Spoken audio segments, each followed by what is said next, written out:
모르는 게 있다면 무조건 바로 말씀해 주시면 나만 모르는 게 아니라 다들 모를 거예요. 내가 모르면 남들도 모르니까 같이 질문을 해주시면 그때그때 바로바로 해결하면서 천천히 넘어가도록 하겠습니다.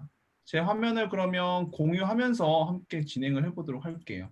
이 빅캔버스의 기본 기능을 먼저 한번 살펴보고요. 제가 쓰고 있는 빅캔버스의 수업 사례들은 어떤 게 있는지 간단하게 오늘은 간단하게 보여드리고 그리고 토익 토론에서 사용하는 거 그리고 보고서 쓸 때 어떻게 쓰는지 등에 대해서 소개를 해드리려고 합니다. 그 다음에 이 연수 자료가 현재 빅캔버스로 쭉 이렇게 만들어져 있거든요. 나는 이 연수 끝나고 나서 나중에 좀 차분히 좀 내가 좀 더 보고 싶어 라고 하실 수 있잖아요. 그래서 이 본 연수 자료를 저장하고 싶으신 경우에는 여기 보이시나요? 여기 캔버스 설정이 있습니다. 캔버스 설정을 클릭하시면 이걸 PDF로 파일로도 내려받으실 수 있고요. 그 다음에 템플릿으로 저장할 수 있습니다. 제가 이걸 템플릿으로 저장을 누르면 템플릿 이름을 적어요. 10의 연수 원고 이렇게 해서 저장을 눌러놓으면 현재 이게 제 템플릿으로 저장이 됩니다. 템플릿으로 저장이 됐다는 것은 이게 제 데이터베이스, 데이터로 남게 되는 거예요. 새로운 캔버스를 제가 새롭게 만들 때 기존에 만들었던 이 템플릿을 그대로 불러올 수 있습니다. 자, 한번 보여드릴게요. 제가 여기에서 새롭게 캔버스를 하나 만듭니다. 캔버스를 추가해서 연습용 추가 이렇게 생성을 하고요. 이 다음에 캔버스를 추가하려면 이걸 눌러서 템플릿을 눌러야 됩니다.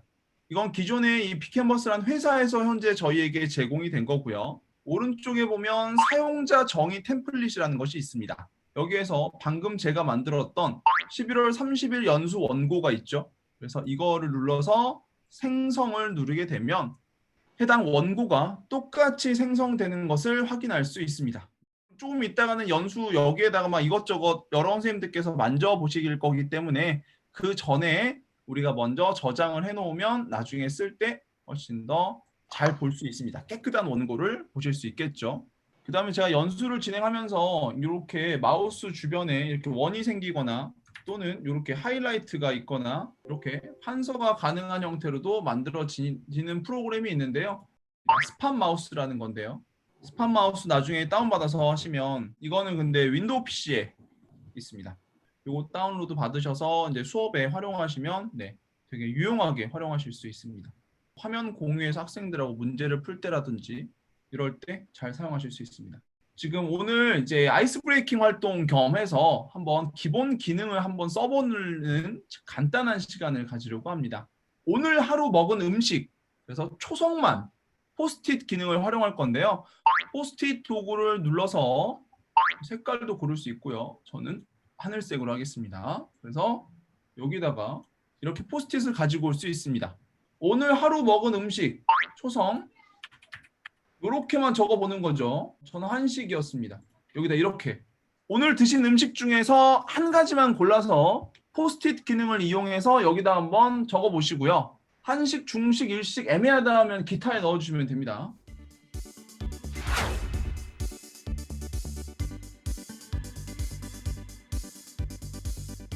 여기 아래쪽에 보면 코멘트 추가라는 게 있습니다. 이 사람 거에 달고 싶다라고 하면 컨트롤 쉬프트 마우스 왼쪽 클릭을 하면 코멘트가 바로 뜹니다. 정답은 파란 박스 1번. 첫 번째 코멘트, 두 번째 코멘트, 세 번째 코멘트가 이렇게 달린 겁니다. 마우스 오른쪽을 눌러서요. 코멘트 추가를 해도 됩니다. 지금 선생님들 다른 선생님들 거 한번 정답 한번 맞춰보시죠. 선생님 질문 들어왔는데요. 네. 네, 만일에 잘못 올린 코멘트는 삭제할 수 있나요? 네, 자기 코멘트는 삭제할 수 있습니다. 여기서 삭제가 가능합니다. 제가 올린 거 삭제되죠. 이렇게 코멘트 삭제할까요? 뜨면서 삭제가 되는데요. 그런데 비회원으로 들어오게 되면 코멘트 삭제가 안 돼요. 그러니까 구글 아이디는 다 있으시니까 그걸로 들어왔을 때 이제 그렇게 적고 코멘트를 작성하시면 되겠습니다. 네, 빅캔버스 처음에 화면에 들어오시게 되면 이 빨간색 원으로 그려진 부분이 바로 워크스페이스라고 불리는 겁니다. 작업 공간이죠, 말 그대로. 그런데 이걸 이제 쉽게 이해를 하시려면 이 작업 공간은 컴퓨터에서 드라이브 개념이라고 생각하시면 돼요. 뭐 C 드라이브나 D 드라이브, E 드라이브 뭐 이런 느낌이라고 생각하시면 됩니다. 그리고 그 안으로 들어오면 이제 프로젝트로 나눠져 있습니다. 프로젝트는 폴더라고 생각하시면 됩니다. 우리가 그 폴더 안에다가 파일을 집어넣죠. 그래서 이 폴더 안에 들어가면 이러한 파일들이 생성이 되어 있습니다. 그러면 제 거 화면을 보여드릴게요. 그래서 여기 안에 영쌤 클래스라는 현재 워크스페이스고요. 또 다른 워크스페이스들이 있습니다. 그리고 프로젝트는 말 그대로 여기에 있는 폴더들이고요. 이 폴더 안에 들어가면 이렇게 다른 이제 캔버스들, 하나씩의 파일들이 현재 있다라고 생각하시면 되겠습니다. 저희 반에서 쓰고 있는 파일들은 이렇게 지금 쭉 이렇게 나열이 되어 있죠. 이런 식으로.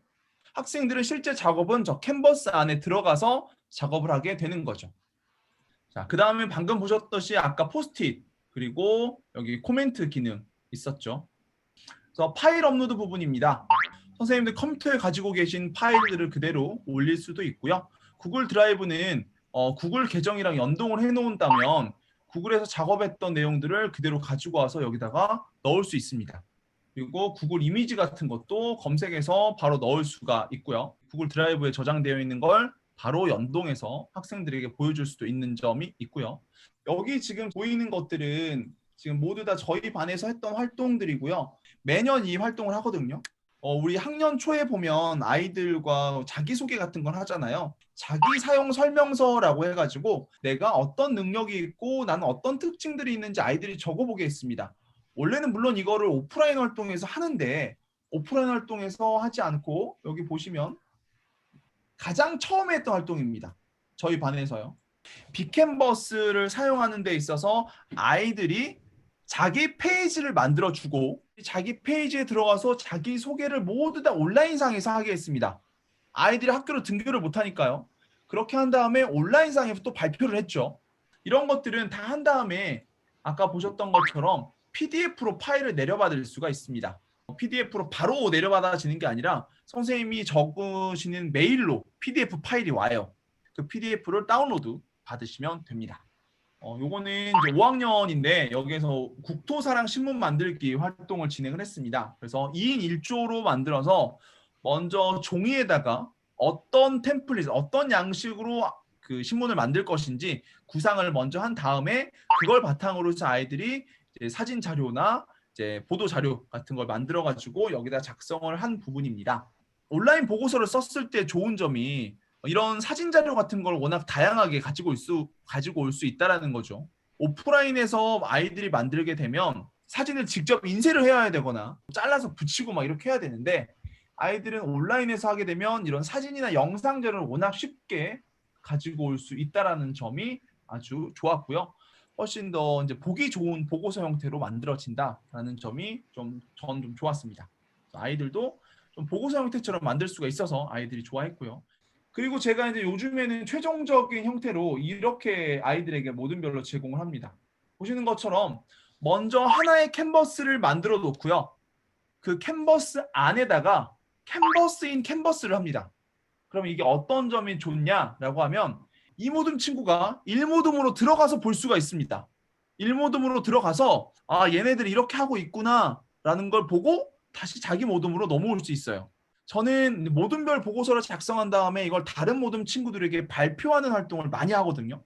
여기에서 보시면 이제 이 모듬에 1모듬 왔다 갔다 이렇게 하면서 다른 모듬이 어떻게 하는지 공식적인 컨닝이 가능한 그런 시스템으로 만들어지는 거죠.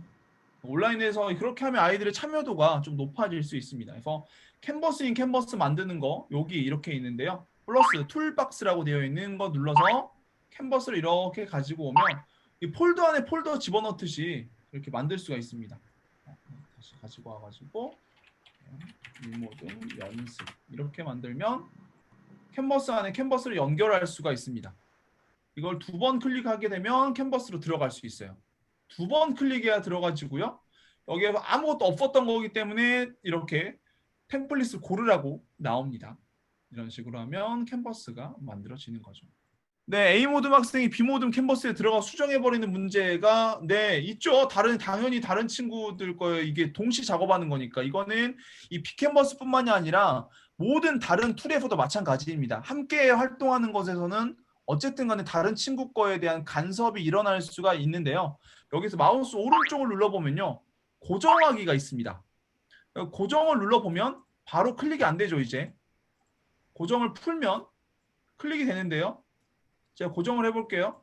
자, 이동해보면 이동이 안 됩니다, 이거. 다른 분께서 이동해보셔도 이동이 안 돼요. 그러면 아이들은 보통 태블릿 PC로 하기 때문에 태블릿 PC로 손가락으로 이렇게 움직이면서 다른 친구께 옆으로 이동해버린다든지 삭제를 해버린다든지 이런 경우들이 생기는데요. 이렇게 고정만 해놓아도 다른 친구 거를 이제 간섭할 일이 사실 많이 줄어들죠.